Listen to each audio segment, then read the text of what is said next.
கோபத்தில் எடுக்கிற ஒரு டிசிஷனும் நார்மல் மனசோட கிளாரிட்டி ஆஃப் திங்கிங் சொல்லுவாங்க. கிளாரிட்டி ஆஃப் திங்கிங்கில் எடுக்கிற ஒரு டிசிஷனுக்கும் நிறையா வித்தியாசம் இருக்கும். ஸோ இந்த ஃபஸ்ட்டு பிரின்சிபல் வந்து இன்றைக்கு மட்டும் நாம் கோபப்படாமல் இருப்போம். Just for today I will not be angry. So இப்போ ரெண்டாவது பிரின்சிபல் போவோம். ரெண்டாவது பிரின்சிபல் என்ன சொல்கிறாருன்னா, just for today I will not worry. நான் கவலைப்பட மாட்டேன். சில பேர் கவலைங்கிறது ஒரு காரணம் இல்லாமல் ஒரு கவலையாக இருக்கும். இப்போ 5 வருஷம் கழிச்சு என்ன நடக்குமோ, என் பையன் நல்லா படிப்பானோ, அவனுக்கு நல்ல காலேஜ் சீட்டு கிடைக்குமோ, இல்லை எங்கள் ஹஸ்பண்டுக்கு வந்து 5 வருஷம் கழிச்சு ப்ரொமோஷன் கிடைக்குமோ, இல்லை அவர் வேலை போயிடுமோ, இந்த மாதிரி ஒரு அன்வான்ட் தாட்ஸ், அதாவது எண்ணங்கள் வந்து எதிர்மறை எண்ணங்கள் சொல்லுவோம். அந்த எதிர்மறை எண்ணங்கள் வந்துக்கிட்டே இருக்கும். அதனால் ஒரீஸ் இருக்கும். இந்த ஒரியை வந்து அவாய்ட் பண்ணணும். நாளைக்கு நம்மக்கிட்ட இல்லை, கடந்து போனது நம்மக்கிட்ட இல்லை, இன்றைய வாழ்க்கை இன்னையோடது.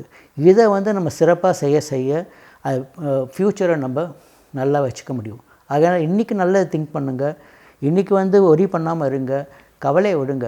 சிலது நம்ம கையில் இருக்கும், செய்ய முடியும். சிலது நம்ம கையில் கிடையாது.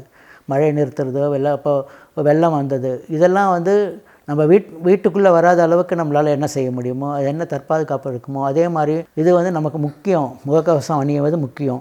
அதே மாதிரி வந்து சோஷியல் டிஸ்டன்சிங் முக்கியம். இதெல்லாம் நம்ம செய்யக்கூடியது. இதுக்கு மேலே கொரோனா வந்து நம்ம, ஆனால் அந்த வராமல் இருக்கிறதுக்கு நம்ம ப்ரேயர் பண்ணுவோம். கூடிய வரைக்கும் அனாவசிய கவலைகள் இல்லாமல் நம்ம வாழ்க்கையை சிறப்பாக எடுத்துக்கொண்டு செல்வோம். இது ரெண்டாவது பிரின்சிபல்.